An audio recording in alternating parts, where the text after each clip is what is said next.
On the morning of May 19, 2026, the same day Trump called off an attack on Iran, the same week Israel was reported to be preparing strikes on Iranian nuclear facilities, the same days that the entire global intelligence community was focused on the Persian Gulf and the Beijing summit aftermath, Russia launched the largest nuclear forces exercise it has conducted since 2024, unannounced, without prior public notice.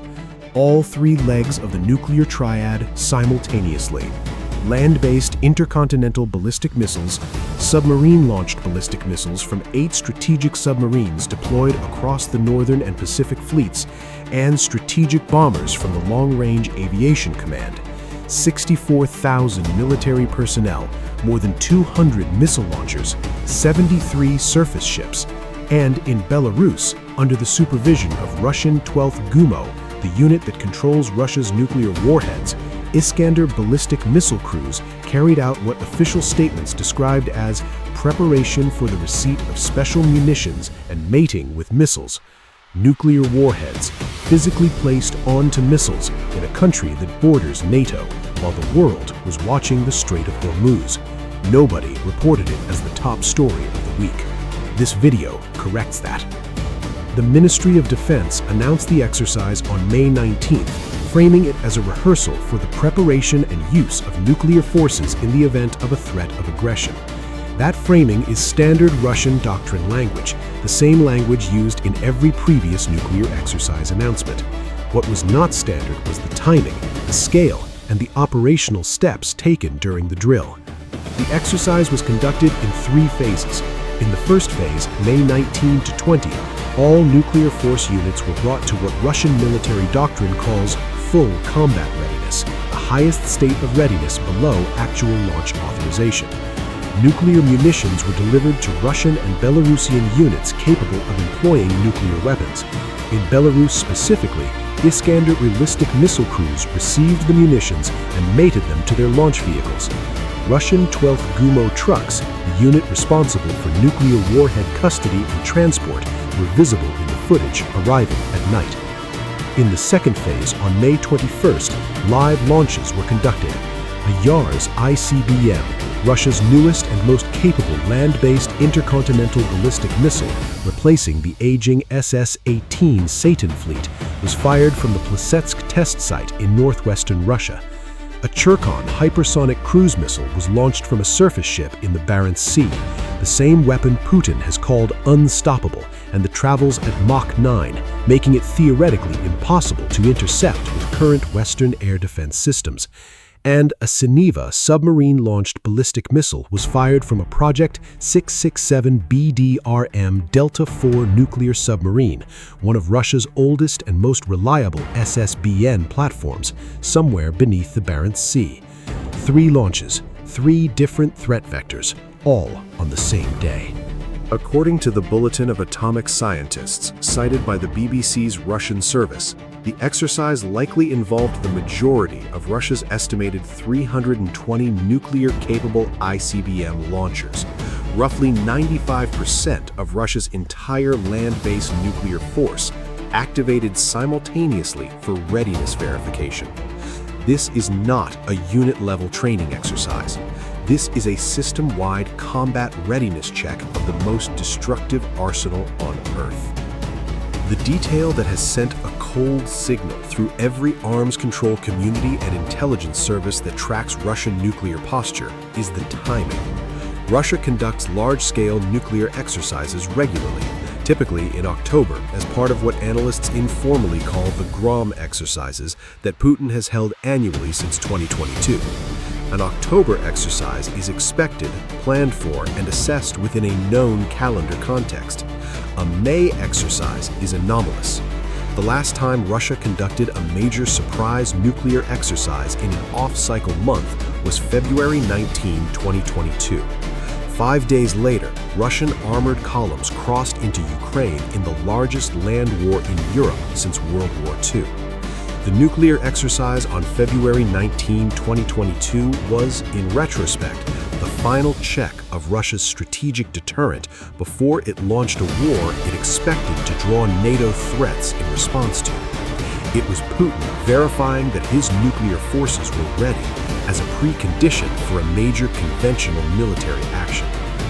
The parallel is not lost on anyone. A leading analyst at the Russian Strategic Nuclear Forces blog, one of the most authoritative open-source trackers of Russian nuclear posture, wrote this week, "The parallel with 19 February 2022 looks rather ominous, especially if you note that 2022 was also unusual in that it included launches of Zircon and Kinjal. Back then, there was also a launch of a Caliber cruise missile. I guess we will find out soon if there is something to it." That is an extraordinarily measured sentence from an analyst who does not typically engage in alarmism. When the most careful tracker of Russian nuclear forces says we will find out soon, the appropriate response is to pay very close attention. The exercise was originally planned for May 9 to 11, Victory Day. It was postponed. Nobody knows why. When Russia moves a Victory Day nuclear demonstration to a different date, to the same week that Iran's nuclear crisis is at its peak, that Israel may be preparing a nuclear facility strike, and that Putin is about to visit Beijing after Trump just left, the postponement is not a scheduling detail. It is a signal worth reading. Belarus, the detail that changes the calculation. Every previous Russian nuclear exercise has been conducted on Russian territory. The May 2026 exercise is the first to prominently feature the physical deployment of nuclear munitions to Belarusian territory and the mating of those warheads to Belarusian launch systems. This is not a new capability. Russia announced it had deployed Iskander M systems to Belarus in 2023 and its Oreshnik intermediate-range ballistic missile in 2025 under a bilateral nuclear sharing arrangement. But the public demonstration of warhead mating in Belarus, with video released by the Belarusian Ministry of Defense, is operationally and politically significant in a way that previous announcements were not. It is Russia saying on camera to every NATO member state that borders Belarus, Poland, Lithuania, Latvia, and to every NATO command in Europe, we have nuclear weapons at your doorstep, and we just practiced arming them. The Oreshnik missile, deployed in Belarus since 2025, is particularly significant in this context. It is an intermediate-range ballistic missile with a range of approximately 5,500 kilometers, sufficient to reach any target in Europe, including London, Paris, and Berlin, within minutes of launch. Russia deployed it to Belarus specifically to bypass the distance limitations of weapons stationed on Russian territory and to bring all of Western Europe within strike range from forward positions. The May exercise demonstrated explicitly that Russian forces have practiced arming these weapons and bringing them to readiness. Whether they are armed today, whether live warheads remain on Belarusian missiles after the exercise concluded, is a question that the Belarusian MOD has not answered and that Western intelligence agencies are currently assessing. The SARMAT connection, why the timing of the ICBM test matters. 1 week before the nuclear exercise, on May 12th, the same day Trump and Xi were heading to their Beijing summit, Russia conducted a successful test launch of the RS-28 SARMAT ICBM. The SARMAT is Russia's most capable and most heavily publicized next-generation intercontinental ballistic missile, the weapon Putin called invincible, and that Russian state media has breathlessly described as able to destroy an area the size of France or Texas in a single strike. The SARMAT program has had a troubled development history. A silo-destroying misfire in September 2024 raised serious questions about whether the weapon was actually combat-ready. The successful May 12th test answered that question. And then, 1 week later, Russia conducted its biggest nuclear exercise in 2 years. The sequencing, successful test, then full-scale exercise, suggests a military leadership that has just verified its most important new weapon works and is now checking whether its forces can deploy and operate it under combat conditions. That is not the calendar of a country conducting routine training. That is the calendar of a country that has just achieved a capability milestone and is stress testing the system around it. Why it was invisible. the Iran distraction thesis. The most important question this exercise raises is not about what Russia is planning. It is about why the exercise received almost no sustained coverage in Western media during the week it occurred. The answer is straightforward and troubling. The Iran war consumed the entire available bandwidth of global news attention. The week of May 19 to 21 had Trump calling off an Iran strike, U.S. intelligence confirming Israel was preparing nuclear facility strikes, the expiry of the Russia-Ukraine three-day ceasefire, the collapse of Iran nuclear negotiations, the aftermath of the Trump-Xi summit. And in that environment, with every military correspondent, every foreign policy analyst, and every intelligence briefer focused on the Gulf, on Tehran, on Tel Aviv, and on Beijing, Russia conducted its most operationally significant nuclear exercise since 2024, and it was reported in most major Western outlets as a brief news item below the fold. This is not an accident of news cycles. Critical Threats, the analytical arm of the American Enterprise Institute that tracks Russian military operations in detail, published an assessment this week that directly addresses the strategic purpose of the timing. Russia is using unannounced strategic nuclear exercises to posture strength against Ukraine's allies and distract from mounting battlefield weaknesses. Russian forces are likely conducting the surprise May 19 to 21 nuclear exercises and amplifying long-standing narratives aimed at influencing NATO decision-making and masking Russia's own weaknesses. In other words, Russia's nuclear posturing serves a dual purpose.